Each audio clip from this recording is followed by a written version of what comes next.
ओम मुनित्रयं नमस्कृत्य तदुक्तिः परिभाव्य च वैयाकरण सिद्धांत कौमुदीयं विरच्यते। सर्वेभ्यः श्रोतृभ्यः नमः। अद्य वयं बहुव्रीहि समास प्रकरणस्य आरम्भं कुर्मः। तस्य आरम्भात् पूर्वं गतपाठे अस्माभिः यद्यत् पठितं तदेकवारं स्मरामः। वयं गते पाठे तत्पुरुषसमासस्य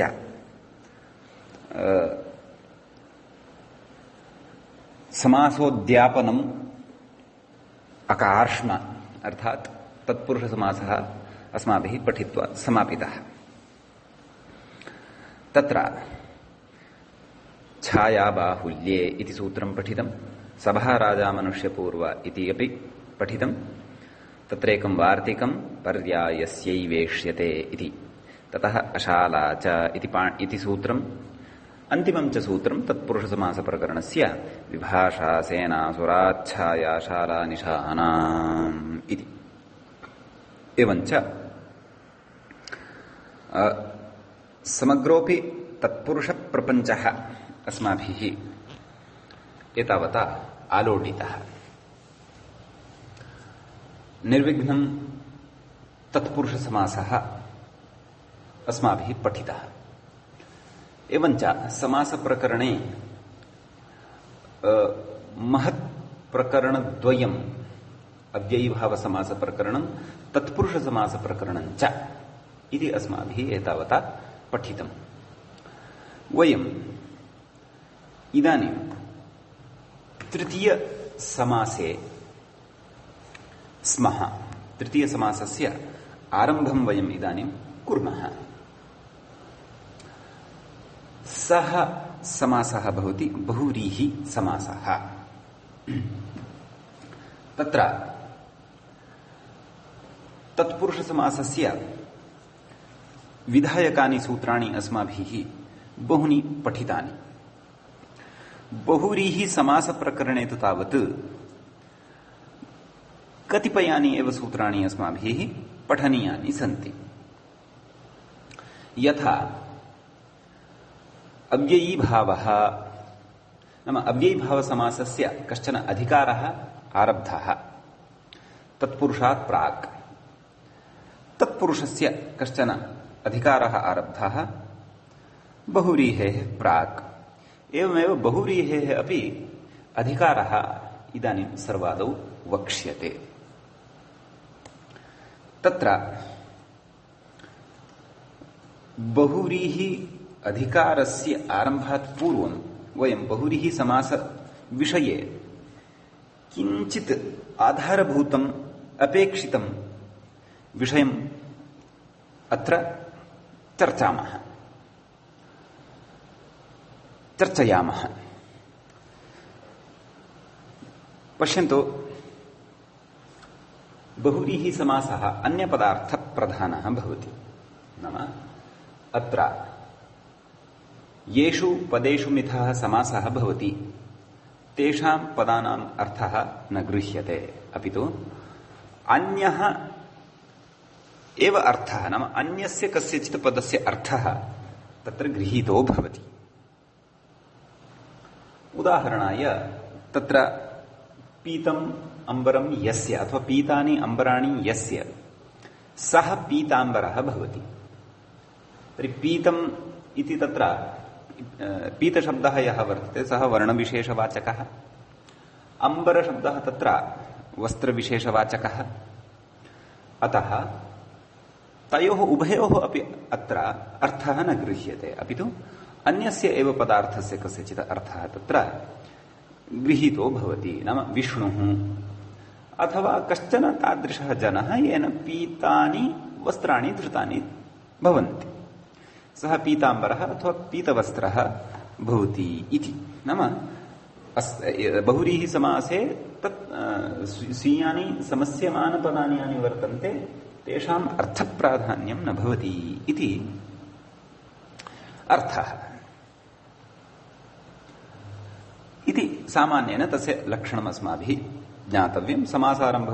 समासारम्भसमये अपि उक्तमासीत् समर्थः पदविधिः इत्यत्रापि, परन्तु क्रमशः इदानीं यथा यथा वयं पठन्तः अग्रे गच्छामः तथा तथा तेषाम् अर्थाः अपि अस्माभिः ज्ञातव्याः, पुनः स्मर्तव्याः।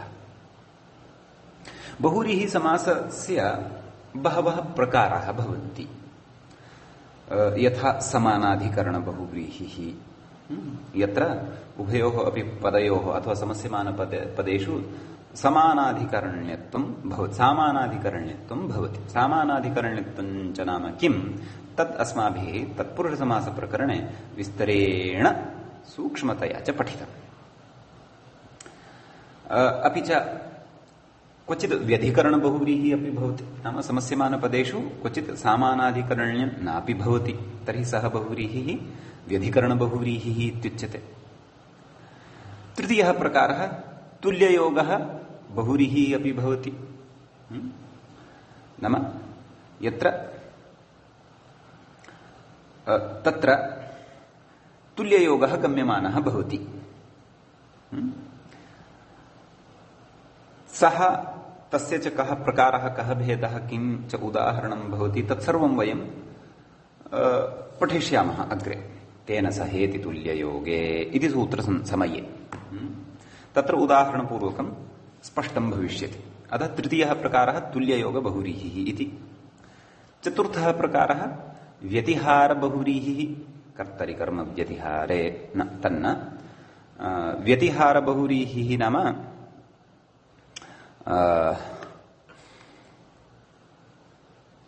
तद्विधायकं सूत्रम् अग्रे पठिष्यते। तेन तत्र तेनेदमिति स्वरूपे इति प्रायः। केशाकेशी, दण्डादण्डी इत्यादीनि यस्य उदाहरणानि भवन्ति, यस्य बहुव्रीहि समासस्य सः बहुव्रीहिः व्यतिहारबहुव्रीहिः इत्युच्यते खलु। तच्च सत्यं तत्र तेनेदमिति स्वरूपे इत्यनेन सूत्रेण विधीयते। अतः व्यतिहारबहुव्रीहि समासविषये वयं तत्र तेनेदमिति स्वरूपे इति सूत्रपठनसमये ज्ञास्यामः। एवमेव तत्र इतोपि बहुव्रीहेः प्रकारद्वयं भवति, तद्गुणसंविज्ञानबहुव्रीहिः, अतद्गुणसंविज्ञानबहुव्रीहिः। एवं खलु। तद्गुणसंविज्ञानबहुव्रीहिः नाम यत्र समस्यमानानां पदानाम् अन्यपदार्थे अपि अन्तर्भावः भवति, एवं खलु, सः तद्गुणसंविज्ञानबहुव्रीहिः इत्युच्यते। वस्तुतस्तु समस्यमानपदानाम् अन्तर्भावः अथवा तेषाम् अर्थः न परिगण्यते बहुव्रीहौ, अन्यस्य पदस्य एव अर्थः परिगण्यते, परन्तु क्वचित् सर्वादीनि सर्वनामानि इत्यत्र सर्वादीनि इत्यत्र तद्गुणसंविज्ञानबहुव्रीहिः भवति। अतः क्वचित् बहुव्रीहिस्थपदानाम् अन्तर्भावः यत्र अन्यपद यत्र बहुव्रीहि समासे भवति, नाम निष्पन्ने समासे भवति, सः तद्गुणसंविज्ञानबहुव्रीहिः भवति। अग्रे विस्तरेण तद्विषये चर्चाः करिष्यन्ते। बहुव्रीहि समासानन्तरमपि तत्तत् प्रकरणेषु तद्गुणसंविज्ञानबहुव्रीहिः विषये चर्चा करिष्यते। काचित् चर्चा अस्माभिः सर्वादीनि सर्वनामानि इत्यत्रापि कृता आसीत्। एवमेव अतद्गुणसंविज्ञानबहुव्रीहिः। अतद्गुणसंविज्ञानबहुव्रीहिस्तु सरल एव, नाम यत्र समस्यमानपदानाम् अन्तर्भावः अन्यपदार्थत्वेन न भवति, नाम समस्यमानपदानि यानि वर्तन्ते तेषां पदानां तत्र अर्थः अन्यपदार्थत्वेन न परिगण्यते, नाम समस्यमानपदानाम् अर्थप्राधान्यं यत्र न भवति सः अतद्गुणसंविज्ञानबहुव्रीहिः वर्तते। तद्विषये वयं विस्तरेण अग्रे शास्त्रे पठिष्यामः। अग्रिमेषु प्रकरणेषु अपि तद्विषये चर्चा भविष्यति। किञ्च सूक्ष्मतया बहुव्रीहि समासस्य अध्ययनोत्तरं वयं तद्गुणसंविज्ञानबहुव्रीहिः यत्र वर्तते अथवा अतद्गुणसंविज्ञानबहुव्रीहिः वर्तते इत्यस्य निर्णयं कर्तुमपि सामर्थ्यं प्राप्स्यामः। सद्यः एते ये केचन प्रकाराः बहुव्रीहेः उक्ताः नाम प्रथमः समानाधिकरण बहुव्रीहिः, ततः व्यधिकरण बहुव्रीहिः, ततः तुल्ययोग बहुव्रीहिः, ततः तद्गुण संविज्ञान बहुव्रीहिः, ततः अतद्गुण संविज्ञान बहुव्रीहिः। सद्यः विस्तरेण एतेषां विषये अत्र नोच्यते। यत्र यत्र एतेषां प्रसङ्गः भविष्यति तत्र तत्र वयं पुनः स्मृत्वा आम् एषः तत्र समानाधिकरण बहुव्रीहिः वर्तते इति तत्रैव स्पष्टतां करिष्यामः। आम् एषः अधुना व्यधिकरण बहुव्रीहिः वर्तते अथवा एषः यः कोऽपि बहुव्रीहिः वर्तते तत्तद् बहुव्रीहेः प्रकाराः ये अस्माभिः अधुना आरम्भे परिचयात्मकदृष्ट्या केवलपरिचयात्मकदृष्ट्या अधुना अत्र उक्ताः तेषां विषये विस्तरेण वयम् अग्रे पठिष्यामः। एवञ्च वयम् इदानीं बहुव्रीहि समासस्य अधिकारसूत्रं पठामः। नाम अष्टाध्याय्यां बहुव्रीहि समास विधायकानि सूत्राणि क्व वर्तन्ते, कुतः आरभ्य क्व यावत् बहुव्रीहेः अधिकारः भवति इति। तदर्थं सूत्रं भवति शेषो बहुव्रीहिः, शेषो बहुव्रीहिः इति। तत्र शेषः इति प्रथमान्तं पदं भवति, बहुव्रीहिः इति अपि प्रथमान्तम् एव पदं भवति। तत्रोच्यते अधिकारोऽयम् इति, नाम अधिकारसूत्रं वर्तते। स्वदेशे फलशून्यत्वम् उत्तरोत्तरफलजनकत्वम् अधिकारस्य लक्षणं भवति अथवा अधिकारत्वं भवति इति अपि अस्माभिः गतप्रकरणेषु बहुधा चर्चितम् अस्ति। नाम स्वीये देशे स्थितः सन् अधिकारः तथा फलवान् न भवति, तस्य यावत्पर्यन्तं परिधिः भवति तावत्पर्यन्तमेव तस्य फलविशेषः भवति। एवं तर्हि अस्य अधिकारः शेषो बहुव्रीहिः इत्यतः आरभ्य नाम बहुव्रीहेः अधिकारः क्व यावत् गच्छति तदपि चर्चनीयम्। पश्यन्तु, द्वितीयाध्याये द्वितीये पादे त्रयोविंशं सूत्रं भवति। द्वितीयाध्यायस्य द्वितीये पादे एव खलु समासानाम् आरम्भः भवति? नैव, द्वितीयाध्यायस्य प्रथमे पादे समासानाम् आरम्भः भवति। तत्र बहूनि सूत्राणि अस्माभिः पठितानि, एतावता अव्ययीभावविषयकाणि अपि च तत्पुरुषविषयकाणि च सूत्राणि अस्माभिः पठितानि। इदानीं बहुव्रीहेः अधिकारः उक्तः खलु, तस्य द्वितीयपादे त्रयोविंशतिः इति संख्या भवति। कस्य? शेषो बहुव्रीहिः इत्यस्य सूत्रस्य।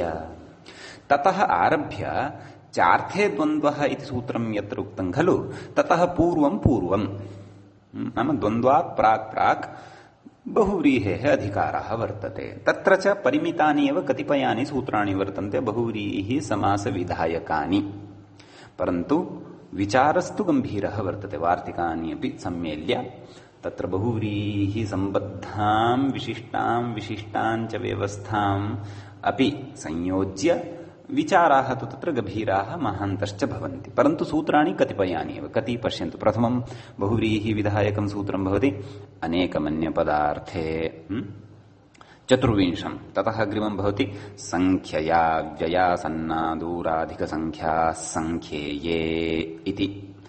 अग्रिमं दिङ्नामान्यन्तराले इति। ततः अग्रिमं तत्र तेनेदमिति स्वरूपे इति। ततः अग्रिमं तेन सहेति तुल्ययोगे।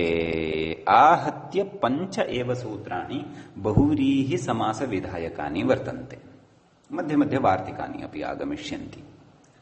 एतेषाम् अर्थपोषकानि वार्तिकानि अथवा विशिष्ट विधायकानि वार्तिकानि अपि मध्ये मध्ये आगमिष्यन्ति।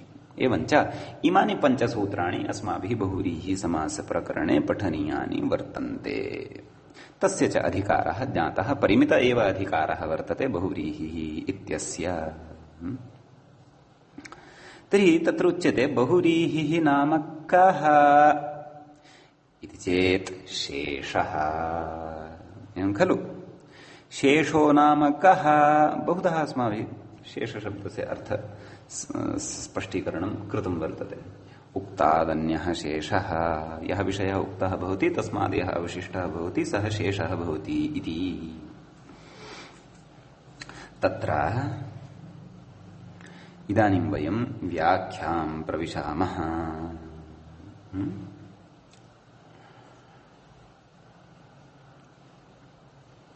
त्रिकस्येति कथयति व्याख्याता। त्रिकस्य क्व आगतं तदर्थं मूले द्रष्टव्यं, मूलपङ्क्तिः अवलोकनीया। किं कथयति मूले? द्वितीयाश्रित तेन किं गृह्यते? द्वितीयाश्रितातीतपतितगतात्यस्तप्राप्तापन्नैः। द्वितीयाश्रित इत्यादिना, नाम इत्यादि सूत्रेण अथवा इत्यादिभिः सूत्रैः यस्य त्रिकस्य विशिष्य समासः नोक्तः सः शेषः प्रथमान्तम् इत्यर्थः। पङ्क्तेः आशयः कः? पश्यन्तु, व्याख्यातारं पश्यन्तु। विभक्तेः इत्यर्थः त्रिकस्य इत्यस्य अर्थः कः? विभक्तेः। कुतः? यथा तत्र त्रयः प्रत्ययाः भवन्ति, प्रत्ययत्रयं भवति। अतः तत्र सुऔजस् अमौक्षष्टाभ्यां एवमेव रीत्या त्रिकानि भवन्ति। तर्हि त्रिकस्य नाम विभक्तेः इति। तत्र कथयति अग्रे, पश्यन्तु। ननु द्वितीयाश्रितातीतपतितगतात्यस्तप्राप्तापन्नैः इति। तदनन्तरं अस्माभिः पठितं तृतीया तत्कृतार्थेऽनुगुणवचनेन इति। तदनन्तरम् अस्माभिः पठितं चतुर्थी तदर्थार्थबलिहितसुखरक्षितैः इति। ननु इत्यनेन पङ्क्तेः आरम्भः कृतः अस्ति, तदपि मनसि स्थापयन्तु, ननु इति। तदनन्तरं पञ्चमी भयेन इति। तदनन्तरं षष्ठी इति। ततः सप्तमी शौण्डैः इति च द्वितीयादिविभक्तीनां षण्णां समासो विहितः।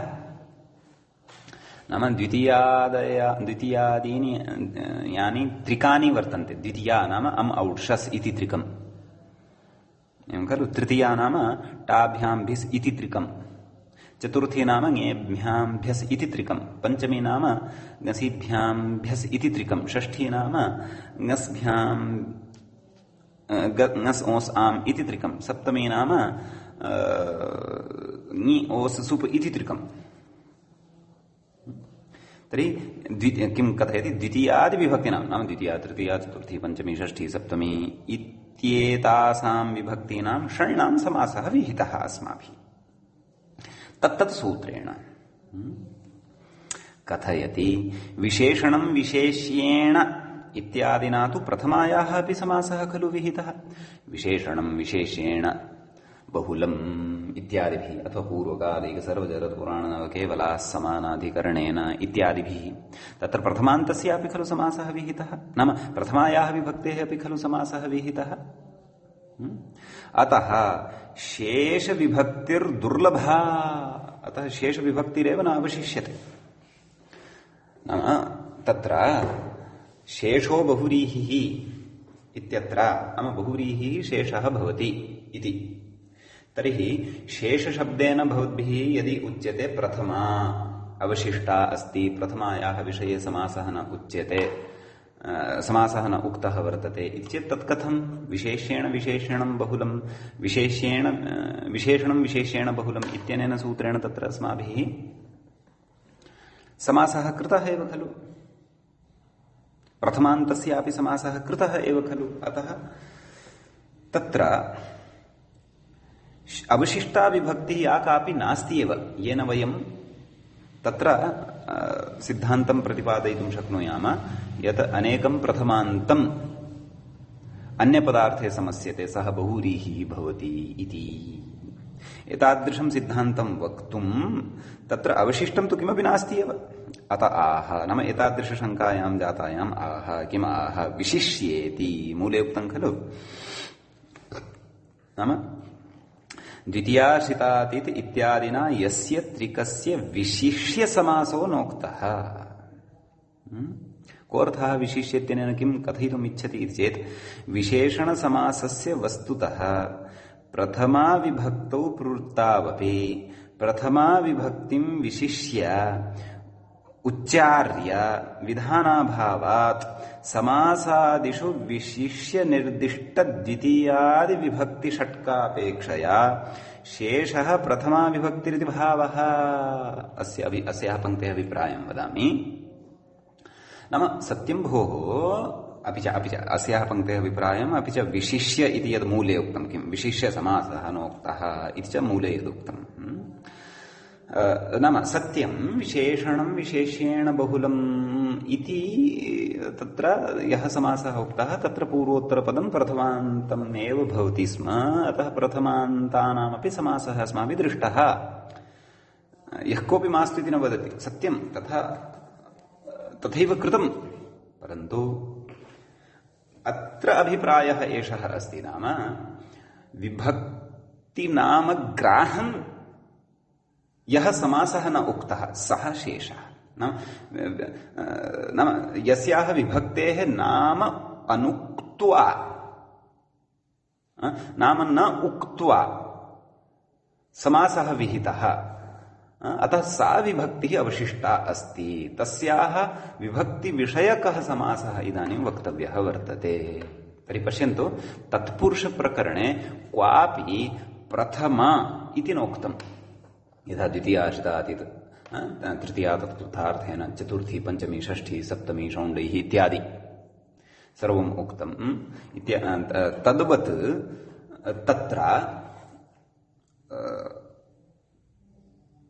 तत्र प्रथमा इति शब्दम् आदाय समासः नोक्तः। विशेषणं विशेषेण बहुलम् इत्यनेन उक्तं, विशेषणं विशेषेण समस्यते।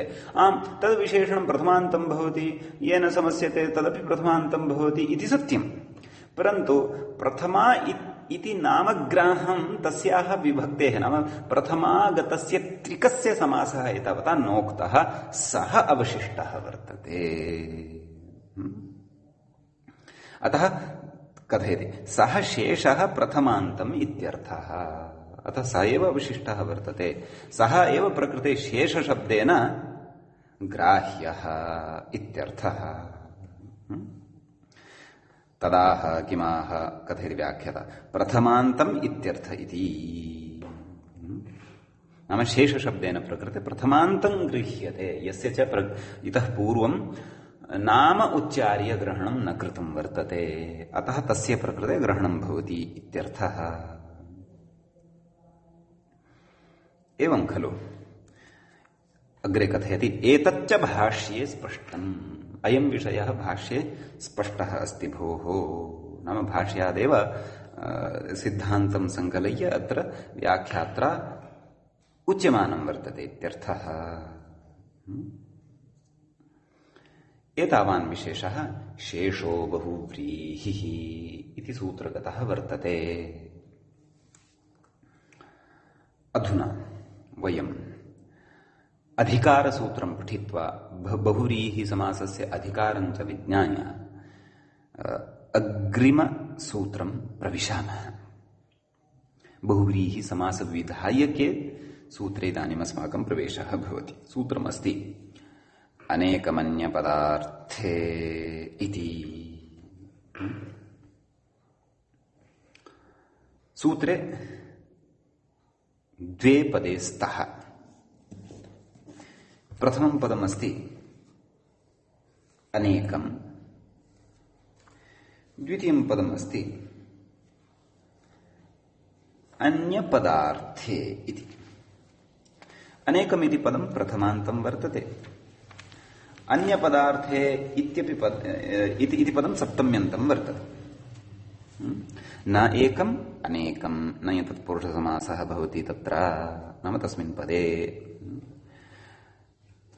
अन्यच्च एतत् पदञ्च, अन्यपदम्, अन्यपदस्य अर्थः अन्यपदार्थः, तस्मिन् अन्यपदार्थे इत्यस्मिन् पदे कर्मधारय गर्भ षष्ठी तत्पुरुषः भवति। एवं खलु शेषो बहुव्रीहिः इत्यस्मात् बहुव्रीहि इति अनुवर्तते। विभाषा इति अधिकारस्तु अस्ति एव। विभाषा अपपरिबहिरञ्जवः इत्यादि इत्यत्र यः विभाषा इति अधिकारः पठितः, महाविभाषा अधिकारस्तु अस्ति एव। सुप् इत्यस्य अनुवर्तनं भवति समासः, प्राकडारात् समासः इत्यतः तस्य अनुवर्तनम् अत्र ज्ञातव्यम्। अतः एवं रीत्या पदच्छेदादिकम् अधिकारानुवृत्त्यादिकं सर्वं विज्ञाय सूत्रार्थः द्रष्टव्यः। किमुक्तम्? अनेकं प्रथमान्तम् अन्यपदार्थे वर्तमानं वा समस्यते सः बहुव्रीहिः। बहुव्रीहि इत्यस्य अधिकारः अस्ति खलु इति। नाम अनेकं प्रथमान्तं, यत् एकं नास्ति, अनेकं च द्वे अपि भवितुम् अर्हतः, त्रीणि अपि भवितुम् अर्हन्ति। अनेककोटौ खलु। अतः अनेकं यत् प्रथमान्तं वर्तते, नाम प्रथमान्तं पदं यद् वर्तते अनेकं, तद् अन्यपदार्थे, नाम अन्यस्य पदार्थस्य अर्थे, अन्यस्य पदस्य अर्थे वर्तमानं,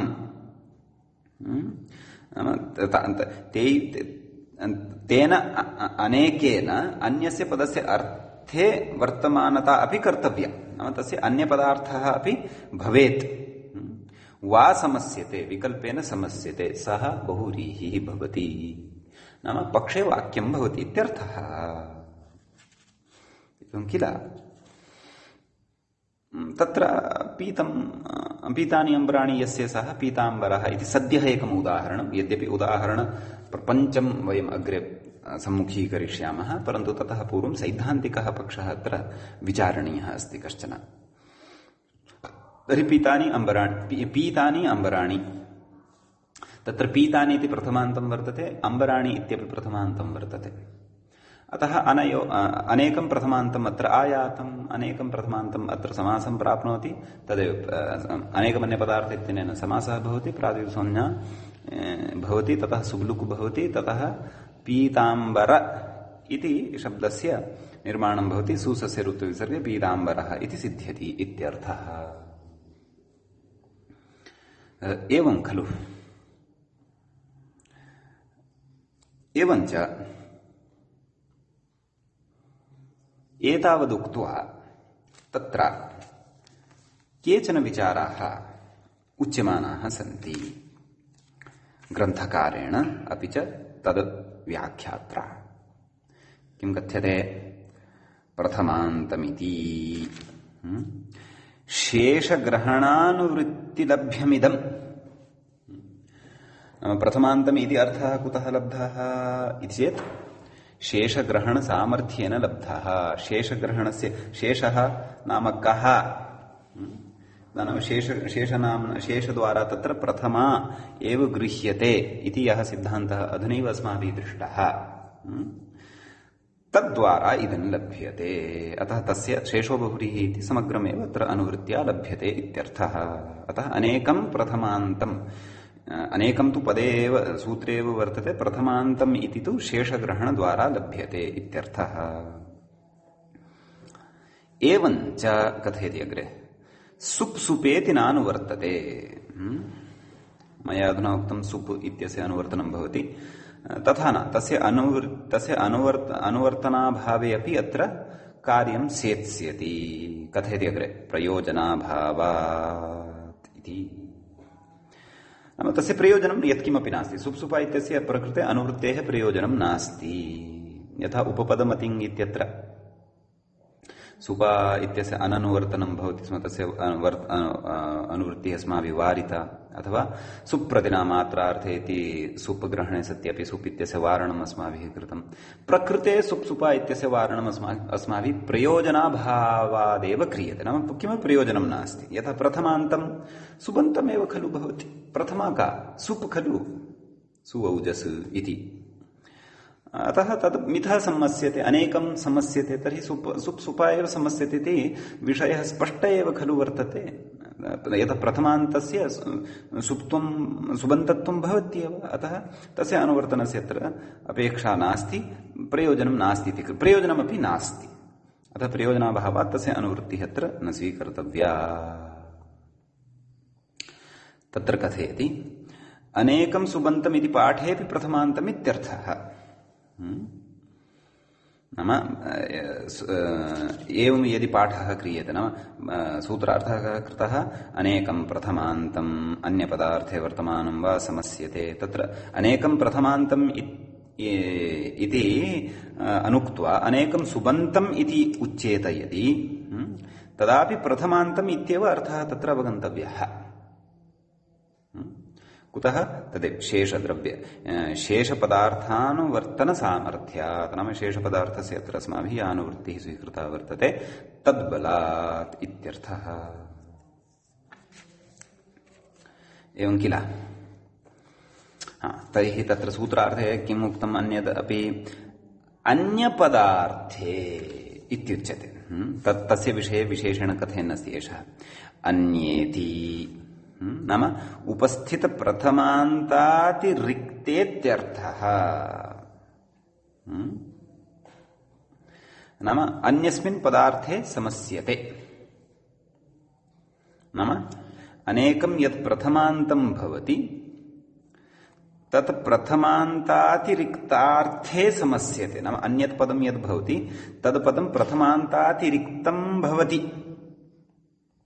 एषः विषयः अत्र किञ्चित् जागरूकतया श्रोतव्यः, अपि च तत्र स्पष्टता अत्रैव कर्तव्या, यतः अग्रे अस्य सिद्धान्तस्य अपेक्षा वर्तते।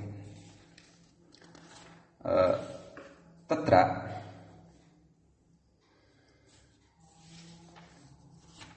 बहुव्रीहि समासः यः भवति खलु, तत्र वयं कथयामः अन्यपदार्थे बहुव्रीहि समासः भवति, परन्तु सः अन्यपदार्थः यः वर्तते सः प्रथमातिरिक्तः भवति खलु। सः प्रथमातिरिक्तः भवति इति स्मर्तव्यम्। तत्र एवं ज्ञातव्यम्, नाम बहुव्रीहि समासः द्वितीयानिष्ठ समानाधिकरण बहुव्रीहि अपि भवति, तृतीयानिष्ठ समानाधिकरण बहुव्रीहि अपि भवति, चतुर्थीनिष्ठ समानाधिकरण बहुव्रीहि अपि भवति, पंचमीनिष्ठ समानाधिकरण बहुव्रीहि अपि भवति, सप्तमीनिष्ठ समानाधिकरण बहुव्रीहि अपि भवति। नाम अन्यपदार्थः यः वर्तते सः अन्यः पदार्थः तत्र विग्रहवेलायां तस्य द्वितीयातः आरभ्य सप्तमीं यावत् श्रवणं भवति। उदाहरणानि अग्रे दास्यन्ते एव। यथा प्राप्तः, तच्च यच्छब्देन निर्णयः तत्र क्रियते। बहुव्रीहि समासे यच्छब्दमादाय वयं विग्रहं कुर्मः। यथा प्राप्तम् उदकं यं ग्रामं सः प्राप्तोदकः ग्रामः। अतः प्रकृते यः अन्यपदार्थः वर्तते सः प्रथमान्तातिरिक्तः वर्तते। क्व? विग्रहवेलायाम् इति। एवमेव तृतीया समानाधिकरण बहुव्रीहि यथा ऊढरथः। उदाहरणानि पठिष्यन्ते अस्माभिः। ऊढः रथः येन सः ऊढरथः भवति। तत्र येन इति तृतीया अस्ति।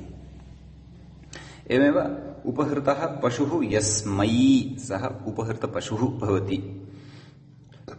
तत्र यस्मै इति चतुर्थी भवति।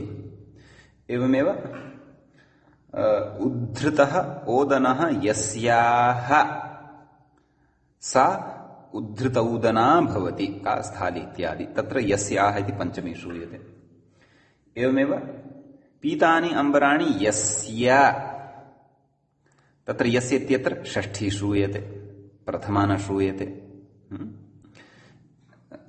उपरि अपि सर्वेषु उदाहरणेषु भवद्भिः एकः विषयः यत्र अवधानं कर्तव्यं। प्राप्तम् उदकं यम् इति, यम् तत्र द्वितीया श्रूयते, प्रथमा न श्रूयते। ऊढः रथः येन, येन इति तत्र तृतीया वर्तते, प्रथमा नास्ति। उपहृतः पशुः यस्मै इति तत्र चतुर्थी वर्तते, प्रथमा नास्ति। एवमेव तत्र उद्धृतः ओदनः यस्याः इति यस्याः तत्र पञ्चमी अस्ति, प्रथमा नास्ति। एवमेव पीतानि अम्बराणि यस्य इति यस्य इति तत्र षष्ठी अस्ति, प्रथमा नास्ति।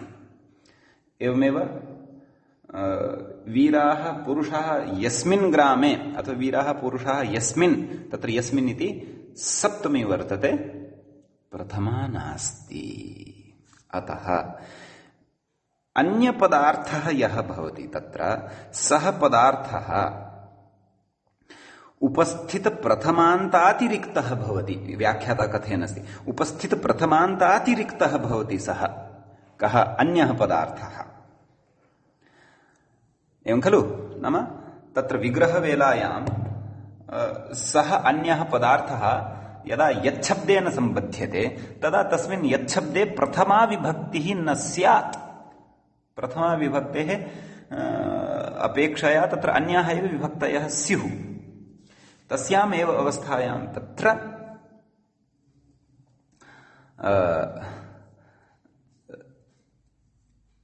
नाम बहुव्रीहि समासः वक्तव्यः इति। एवं खलु, तर्हि अस्माभिः तत्र उदाहरणानि दृष्टानि। तर्हि तत्र उच्यते, नाम येषु यानि यानि उदाहरणानि अस्माभिः दृष्टानि तत्र सर्वत्रापि प्रथमा विभक्तिः यच्छब्देन अस्माभिः, नाम यच्छब्देन तत्र अन्यपदार्थः बोध्यमानः अस्ति, सः अन्यः पदार्थः तत्र उपस्थितप्रथमान्तातिरिक्त एव अस्ति। तत्र नाम यः अन्यपदार्थः भवति सः अन्यः पदार्थः बहुव्रीहित्वं प्राप्येव खलु लभ्यते। सः प्रथमा निष्ठ बहुव्रीहित्वं न प्राप्नोति। नाम तत्र यथा प्राप्तम् उदकं यः इति वक्तुं न शक्नुमः। एवं रीत्या तत्र प्रथमान्ततया अस्माभिः नाम तत्र प्रथमान्तार्थे बहुव्रीहिः न भवति, द्वितीयार्थे भवति, तृतीयार्थे भवति, चतुर्थ्यर्थे भवति, पञ्चम्यर्थे भवति, षष्ठ्यर्थे भवति। नाम अन्यस्य पदार्थस्य एते एव अर्थाः तत्र भवेयुः। द्वितीयार्थः भवेत्, तृतीयार्थः भवेत्, चतुर्थ्यर्थः भवेत्, प्रथमान्तार्थस्तु न भवेत्। नाम विग्रहवेलायां तस्य प्रथमान्तार्थत्वं तु न गम्यमानं स्यात्। यद्यपि निष्पन्नस्य पदस्य तु प्रथमान्तत्वमेव भविष्यति, परन्तु प्रथमान्तार्थत्वं न भविष्यति। तत्र अवधानं कर्तव्यम् अस्माभिः। एवं खलु, यथा अन्यपदार्थप्रधानः इत्युक्तं खलु, तर्हि प्रथमा विभक्तिस्तु तत्र समस्यमानपदेषु भवति। तत्र कारणमिदमपि अस्ति, या प्रथमा विभक्तिः वर्तते सा प्रथमा विभक्तिः समस्यमानपदेषु भवति। अत एव तत्र अनेकं प्रथमान्तम् इति उक्तं खलु। अतः समस्यमानपदेषु या प्रथमा सा प्रथमा अन्यपदार्थेन अन्तर्भवितुमर्हति। खलु, अतः प्रथमार्थे अन्यपदार्थः भवितुं नार्हति, प्रथमार्थे अन्यपदार्थः न भवितुमर्हति इति। अत एव तत्र किमुच्यते, नाम प्रथमा भिन्न विभक्त्यर्थे एव तत्र अनेकं प्रथमान्तं समस्यते इत्यर्थः। अत्र किञ्चित् सूक्ष्मा बुद्धिः कर्तव्या। तत्र अनन्तरं तत्र सर्वाणि उदाहरणानि दृष्ट्वापि विषयः स्पष्टः भविष्यति। इतोपि सरलतया यदि वदामि, कथयामि, तर्हि विग्रहवेलायां यः शब्दः यत्र न श्रूयते प्रथमान्तत्वेन, यः वा यत् वा या वा इति त्रिषु लिङ्गेषु अपि प्रथमान्तं यत् पदम् अस्ति तद् विग्रहवेलायां न श्रूयेत। तद् भिन्नं यत्किमपि श्रूयेत, द्वितीयान्तं, तृतीयान्तं, चतुर्थ्यन्तं, पञ्चम्यन्तं, षष्ठ्यन्तं, सप्तम्यन्तं वा, तत्रैव बहुव्रीहि समासः भवति इति वा सरलतया अस्माभिः बुद्धौ स्थापनीयः विषयः। इतरथा अत्र अयं विषयस्तु स्पष्टीकृत एव, यत् उपस्थितप्रथमान्तातिरिक्ताः इत्यर्थः। स च अर्थः कुतः लभ्यते चेत् नाम तत्र विग्रहवेलायां यत् या यः इति कुतः न लभ्यते चेत् नाम प्रथमान्तानां पदानां तु समासः भवति। तर्हि प्रथमान्तानां पदानाम् अन्यपदार्थे निवेशः भवितुं नार्हति। अतः एव तत्र अन्यपदार्थः यः भवति सः उपस्थितप्रथमान्तातिरिक्त एव भवति। नाम विग्रहवेलायाम् उपस्थितानि यानि प्रथमान्तानि भवन्ति तद् भिन्नार्थमेव गृह्णन्ति। द्वितीयार्थे, तृतीयार्थे, चतुर्थ्यर्थे अथवा पञ्चम्यर्थे, षष्ठ्यर्थे, सप्तम्यर्थे वा तत्र बहुव्रीहिः समासत्वेन अन्यपदार्थः लभ्यते इत्यर्थः। तच्च कथं लभ्यते इतोपि तत्र यदि केचन संशयाः बुद्धौ सन्ति ते संशयाः उदाहरणानि दृष्ट्वा स्फुटतां यास्यन्ति। तत्र कथयति एषः विषयः अत्रैव बुद्धौ सम्यक् स्थापनीयः। अग्रे इतोपि केचन विचाराः क्रियमाणाः वर्तन्ते व्याख्यात्रः। किमुच्यते? एवञ्च पञ्चभिः भुक्तम् अन्नं यस्य सः पञ्चभुक्तः इति बहुव्रीहि निवृत्त्यर्थम् बहुव्रीहिः समानाधिकरणानाम् इति वक्तव्यम् इति वार्तिकम् यत् भाष्ये स्थितम्। यच्च वृष्टे देवे यः गतः सः वृष्टदेवः इति बहुव्रीहि निवृत्त्यर्थम् अप्रथमा विभक्त्यर्थे बहुव्रीहिर्वक्तव्यः इति वार्तिकम् तदुभयम् अपि न कर्तव्यम्। नाम प्रथमान्तानामेव मिथः समासः भवति अप्रथमान्तपदार्थे न अप्रथमार्थे। पश्यन्तु, पुनः वदामि, प्रथमान्तानां नाम अनेकं प्रथमान्तं मिथः समासं प्राप्नोति सः बहुव्रीहिः भवति, परन्तु अप्रथमार्थे। अन्यपदार्थः तत्र अप्रथमार्थः भवति। द्वितीयार्थः भवितुम् अर्हति, तृतीयार्थः भवितुम् अर्हति, एवमेव सप्तम्यर्थं यावत् तत्र अर्थाः ये सन्ति तेषु अर्थेषु सः भवितुम् अर्हति इति कृत्वा नाम एवं सिद्धान्तं पुरस्कृत्य तत्र समस्यमानपदानि यदि सर्वाणि प्रथमान्तानि न सन्ति, यतः पञ्चभिः भुक्तं, तत्र भुक्तम् इति प्रथमान्तं वर्तते, परन्तु पञ्चभिः इति तु प्रथमान्तं नास्ति, तत्तु तृतीयान्तं वर्तते। भुक्तम् अन्नं यस्य, यद्यपि तत्र अन्यपदार्थः यद्यपि तत्र बहुव्रीहिः षष्ठ्यर्थे जायमानः वर्तते यस्य इति श्रवणात्, तथापि समस्यमानपदानि यानि वर्तन्ते तानि पदानि सर्वाणि अपि प्रथमान्तानि न विद्यन्ते, एवं खलु। अतः तत्र बहुव्रीहिः न भवतु, एतदर्थं तत्र वार्तिकं भाष्ये उक्तम् अस्ति एकं, किं बहुव्रीहिः समानाधिकरणानाम् इति वक्तव्यम् इति। अपि च तत्र वृष्टे देवे यो गतः, पश्यन्तु, तत्र वृष्टे इति सप्तम्यन्तं वर्तते, देवे इत्यपि सप्तम्यन्तं वर्तते। अतः पदद्वयमपि अत्र प्रथमान्तं नास्ति इति कृत्वा समासः न भवति। अतः प्रकृते अपि समासवारणाय अन्यत् एकं वार्तिकं भाष्ये कृतं, किम् अप्रथमा विभक्त्यर्थे बहुव्रीहिर्वक्तव्यः इति च वार्तिकं तदुभयमपि न कर्तव्यम् इत्यत आह। किमाह? अप्रथमा विभक्त्यर्थे, अधुना मूलपङ्क्तिं प्रति आगच्छन्तु, तत्र स्पष्टता भविष्यति। किमुक्तम् अग्रे? अप्रथमा विभक्त्यर्थे बहुव्रीहिः इति अपि च समानाधिकरणानाम् इति च फलितम्। केन? शेषो बहुव्रीहिः इत्यत्र शेषग्रहणसामर्थ्येन अथवा शेषग्रहणसामर्थ्यात्, एवं खलु। पश्यन्तु, शेषग्रहणेन कः अर्थः लब्धः? नाम अनेकं प्रथमान्तम् इत्यर्थः लब्धः। पुनश्च अन्यपदार्थे तु अनेकमन्यपदार्थे इत्यत्र अस्ति, अन्यपदार्थे समस्यते इति, नाम अन्यस्य पदस्य अर्थे समस्यते। तर्हि प्रथमान्तं तु विग्रहे एव भवति खलु। अतः प्रथमान्तम् अन्यपदार्थे कथं तस्य संक्रमणम् अन्यपदार्थे न भवितुम् अर्हति।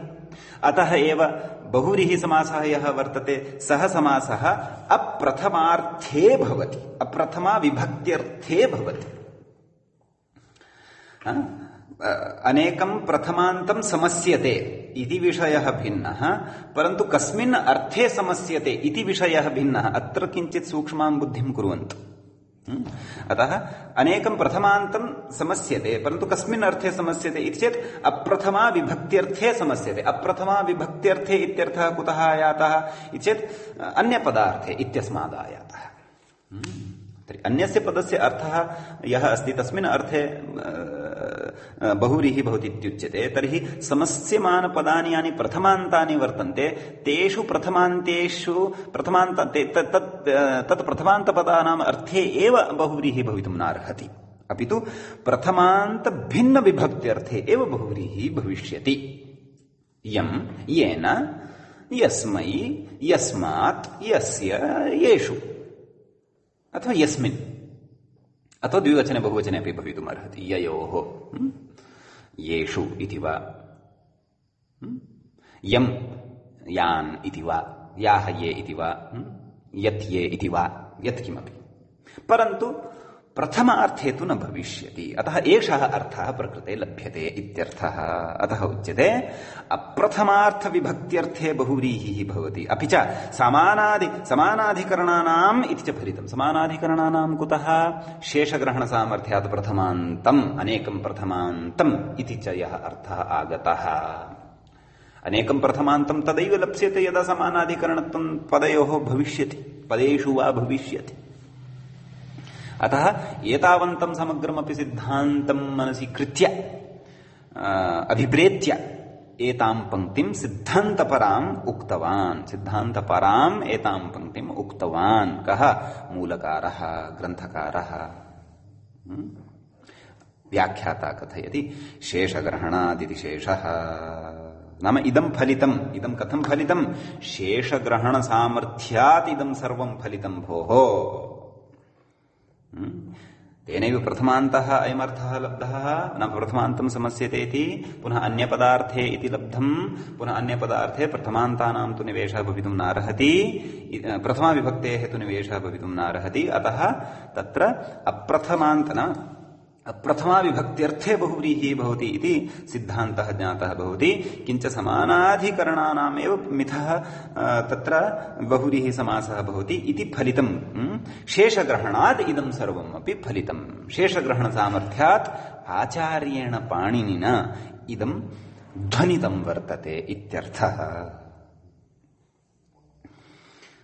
अग्रे शेषग्रहणात् प्रथमान्तः इति लभ्यते इति हि भाष्यम्।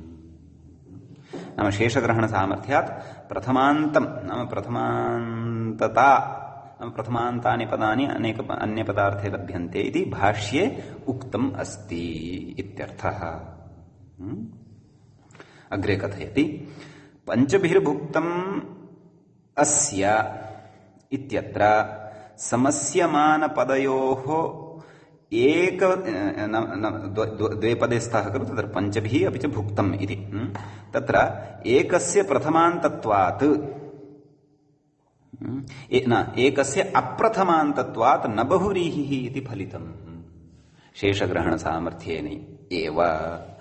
यः च सिद्धान्तः लब्धः किम् अप्रथमान्त विभक्ति किम् अप्रथमा विभक्त्यर्थे बहुव्रीहिः समानाधिकरणानाम् इति च यत् फलितं तद् सिद्धान्तबलात्। स च सिद्धान्तः कुतः लब्धः? सर्वोऽपि शेषग्रहणसामर्थ्यात् इति फलितम्। अग्रे कथयति प्रथमान्तातिरिक्तस्य पदस्य इति फलितं। नाम तत्र बहुव्रीहिः न भवति, न बहुव्रीहिः इति फलितं। नाम तत्र बहुव्रीहेः निवृत्तिः भवति। अतः भाष्ये तत्र यद् वार्तिकम् आरब्धं तन्न आरब्धव्यं तन्न कर्तव्यम् एवमेव सिद्ध्यति इति। भाष्यस्य एव इदं सिद्धान्तं। तत्र आदौ तद् वार्तिकम् उक्त्वा पश्चात् तस्य युक्त्या निवृत्तिः क्रियते। नाम इदं वार्तिकं नापेक्षितम् इति। तदेव अत्र सर्वमपि सङ्कलय्य कथ्यमानं वर्तते। एवं किल? ततः अग्रे कथयति प्रथमान्तातिरिक्तस्य पदस्य अर्थे वर्तमानं समस्यते। नाम पश्यन्तु यस्य अस्माभिः अधुना विचारः कृतः। नाम प्रथमान्तातिरिक्तस्य पदस्य अर्थे वर्तमानं समस्यते इत्यर्थाश्रयणात् वृष्टे देवे गतः इत्यत्रापि न बहुव्रीहिः नाम वृष्टे देवे यः गतः अत्रापि यच्छब्दद्वारा अध्याहारः कर्तुं शक्यते वृष्टे देवे यः गतः इत्यत्रापि बहुव्रीहिः न भवति अत्र वस्तुतः प्रथमान्तानि पदानि न समस्यमानानि सन्ति इत्यपि बहुव्रीहि समासस्य अजायमानत्वस्य एकं कारणं किञ्च प्रकृते समासः कथञ्चित् यदि बलपूर्वकः कृतश्चेदपि तर्हि सः प्रथमान्तार्थे भविष्यति प्रथमान्तार्थे तु समासः बहुव्रीहि समासः नापेक्षितः अप्रथमा विभक्त्यर्थे एव समासः अपेक्षितः अतः अत्र तु वृष्टे देवे यः गतः सः वृष्टदेवः न भवति अतः प्रकृतेऽपि बहुव्रीहिः न भवति अतः वृष्टे देवे गतः वृष्टदेवः इति बहुव्रीहिः न कर्तव्यः असाधुप्रयोगः एवमेव पूर्वं यद् उदाहरणं दत्तं पञ्चभिः भुक्तम् अस्य सः पञ्चभुक्तः इत्यपि बहुव्रीहिः न कर्तव्यः असाधुप्रयोगः सः अतः एतदिदं सर्वमपि तत्र शेषग्रहणसामर्थ्यात् लभ्यते इत्यर्थः एवं खलु एवञ्च एतावता अस्माभिः बहवः विषयाः सिद्धान्ततया बहुव्रीहिविषये आधारभूताः अपेक्षिताः विषयाः ज्ञाताः नितान्तमेते बुद्धौ अपि स्थापनीयाः अत एव अग्रे गत्वा शास्त्रपौर्वापर्यं स्फुटतां यास्यति एवं किल एवं तर्हि बहुव्रीहिः तेषु पदेषु भवति यानि पदानि प्रथमान्तानि भवन्ति परन्तु कस्मिन् अर्थे भवन्ति अन्यपदार्थे भवन्ति सत्यं परन्तु सः अन्यपदार्थः अप्रथमार्थे भवतु अप्रथमार्थत्वं भजताम् अप्रथमार्थत्वे एव तद् भवति तदा एव भवति प्रथमां विहाय अन्या या कापि विभक्तिः अस्ति तस्मिन् अर्थे भवतु नाम द्वितीयार्थे तृतीयार्थे चतुर्थ्यर्थे तत्र इदानीं वयं क्रमशः द्वितीयार्थे बहुव्रीहिः तृतीयार्थे बहुव्रीहिः चतुर्थ्यर्थे बहुव्रीहिः पञ्चम्यर्थे बहुव्रीहिः षष्ठ्यर्थे बहुव्रीहिः सप्तम्यर्थे सर्वेषामपि इदानीं क्रमशः उदाहरणानि द्रक्ष्यामः ततः परं श्रुतः सर्वोऽपि सिद्धान्तः अस्माकं स्फुटः भविष्यति तत्र कथयति अग्रे तत्र द्वितीयार्थबहुव्रीहिम् उदाहरति तर्हि द्वितीयार्थबहुव्रीहेः उदाहरणम् उच्यते प्राप्तमिति प्राप्तम् उदकम् यम् इति नाम यच्छब्दद्वारा तत्र यम् इति या द्वितीया प्रयुज्यमाना वर्तते तेन द्वितीयान्तेन एव ज्ञायते यत् अयम् बहुव्रीहिः द्वितीयार्थे प्रयुक्तः वर्तते एवमेव सः बहुव्रीहिः कीदृशे अन्यपदार्थे प्रयुक्तः वर्तते इति चेत् नाम तत्र विभक्तेः कः अर्थः तत्र गृहीतः वर्तते इति चेत् तत्र यच्छब्दे या विभक्तिः अस्ति तां विभक्तिमादाय धैर्येण कथयितुं शक्नुमः यम् द्वितीया श्रूयते द्वितीयार्थबहुव्रीहिः एषः वर्तते येन तृतीया श्रूयते तृतीयार्थबहुव्रीहिः एषः वर्तते यस्मै चतुर्थी श्रूयते चतुर्थ्यर्थबहुव्रीहिः एषः वर्तते इत्यर्थः एवं किल अथ क्रमशः पश्यामः अथ प्राप्तम् उदकम् यम् सः प्राप्तोदकः ग्रामः इति एवं किल तर्हि तत्र प्राप्तम् उदकम् यम् सः प्राप्तोदकः ग्रामः प्राप्तम् उदकं यम् इति प्राप्तम् उदकं यम् इति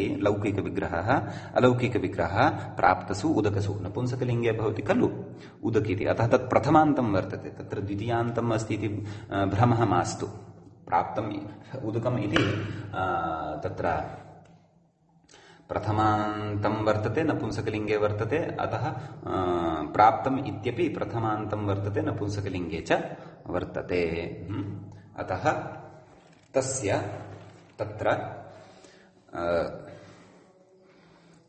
अनेकमन्यपदार्थे इत्यनेन बहुव्रीहि समासः वक्तव्यः ततः सुब्लुक् प्रातिपदिकसंज्ञा सुब्लुक् प्राप्त उदक गुणसन्धिः प्राप्तोदक इति आयाति ग्रामः तत्र विशेष्यपदः वर्तते अतः समस्तपदं यद् वर्तते बहुव्रीहौ निष्पन्नानि सर्वाणि अपि पदानि विशेषणपदानि भवन्ति नेत्रे निमील्य कथयितुं शक्यते अस्तु अतः अन्यपदार्थः यः द्वितीयार्थे वा तृतीयार्थे वा चतुर्थ्यर्थे तत्र उपस्थितः भवति सः यस्मिन् लिङ्गे वर्तते विशेषणपदस्य बहुव्रीहि समासनिष्पन्नस्य पदस्यापि स एव तदेव लिङ्गं भवति यत् अन्यपदार्थस्य भवति इत्यर्थः। एवं किल? अतः प्राप्तोदकः इति सिद्ध्यति। तत्र कथयति गत्यर्था कर्मकश्लिशशींस्था सवसजनरुहजीर्यतिभ्यश्च इति एकं सूत्रं। तेन सूत्रेण कर्तरिक्तप्रत्ययः वर्तते। क्व प्राप्तम् इत्यत्र कथयति अत्र विग्रहवाक्ये ग्रामकर्म प्राप्तिकर्तृ उदकम् इत्येवं ग्रामस्य विशेषणतया विशेष्यत्वेन तु प्राप्तस्य उदकस्य बोधः। एवं खलु? एवं किल? कः भावः इति चेत् नाम विग्रहवाक्यं यत् कृतं किं प्राप्तम् उदकं यम् इति तस्मिन् विग्रहवाक्ये ग्रामकर्म प्राप्तृकर्तृ वर्तते किम् उदकम् नाम ग्रामरूपी यत् कर्म वर्तते ग्रामकर्मक प्राप्तृकर्तृ ग्रामकर्म अस्ति यस्य तद् ग्रामकर्मकम् तत् प्राप्तृकर्तृ नाम तस्य ग्रामरूपिणः कर्मणः प्राप्तेः कर्तृ यद् वर्तते नाम पुल्लिङ्गे कर्ता इति व्यवह्रियते नपुंसकलिङ्गे कर्तृ इति व्यवह्रियते। कर्तृ यद् वर्तते तत् किम् उदकं वर्तते। उदकम् इत्येवं ग्रामस्य विशेषणतया अपि च विशेष्यत्वेन तु प्राप्तस्य उदकस्य बोधः भवति। नाम विशेष्यत्वेन तु तत्र उदकं यद् भवति तस्य नाम विग्रहवेलायाम् उदकम् इति विशेष्यं कस्य प्राप्तम् इत्यस्य। परन्तु यदा समासः भवति समासोत्तरं प्राप्तोदकम् इति पदं प्राप्तोदक इति यः समासः क्रियते सः तत् समस्तपदं ग्राम इत्यस्य विशेषणत्वं भजते इत्यर्थः। नाम विग्रहवेलायाम् उदकम् इति विशेषणं तस्य विशेष्यं च प्राप्तम् इति। परन्तु समस्तपदं यदा सिद्धं भवति तदा ग्रामः अन्यपदार्थः यः वर्तते ग्रामः तस्य विशेष्यत्वं प्राप्तोदक इत्यस्य तु विशेषणत्वं भवति। अतः विशेष्यानुसारं तत्र लिङ्गं भवति इत्यर्थः। तदेव कथयति अग्रे समासे तु नाम समासचर्चां करोति। समासे तु एकार्थी भावमहिम्ना कश्चन एकः अर्थः खलु प्रकट्यते। एकार्थी भावस्य महिम्ना नाम तद् महिमद्वारा उदककर्तृक प्राप्तिकर्मीभूतः ग्रामः नाम उदकं तत्र कर्ता भवति यस्याः प्राप्तेः तद् प्राप्तिकर्मीभूतः ग्रामः तत्र कर्मीभूतः यः ग्रामः भवति इत्येवं ग्रामस्य विशेष्यतया नाम ग्रामस्य विशेष्यता तत्र भवति तद्विशेषणतया तु प्राप्तस्य उदकस्य बोधः नाम तद्विशेषणतया प्राप्तस्य उदकस्य तत्र बोधः जायते।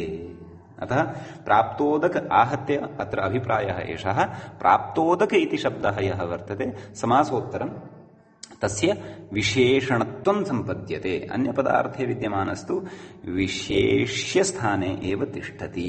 विग्रहवेलायां तु प्राप्तम् उदकम् इत्यत्र तु उदकं विशेषणरूपं प्राप्तं तस्य विशेष्यं भवति इत्यर्थः अत्र अनयोः पङ्क्त्योः। तत्र कथयति एवम् उत्तरत्रापि नाम अग्रे अपि विशेषणविशेष्यभावव्यत्यासो ज्ञेयः। कः किं विशेष्यपदं किञ्च विशेषणपदम् इति सर्वत्र अग्रेपि अनया एव रीत्या ज्ञातव्यम् इत्यर्थः। एवञ्च एतावता अस्माभिः तत्र द्वितीयार्थ बहुव्रीहि समासस्य इदम् उदाहरणं दृष्टम्। अग्रे वयं तृतीयार्थ बहुव्रीहि समासस्य उदाहरणम् आदाय अग्रे पठिष्यामः, अग्रे तत्र विचारणां करिष्यामः। एतावत्सु पठितेषु विषयेषु सर्वान् बिन्दून् यदि वयं बुद्धौ स्थापयिष्यामः तर्हि निश्चयेन एव तत्र अग्रे स्फुटतां याति विषयः। अतः अद्य तावत् वयम् एतावदेव पठित्वा अत्रैव पाठाय विरामं दद्मः। अत्रैव मङ्गलं कुर्मः। मुनित्रयं नमस्कृत्य तदुक्तिः परिभाव्य च वैयाकरणसिद्धान्तकौमुदीयं विरच्यते। सर्वेभ्यः श्रोतृभ्यः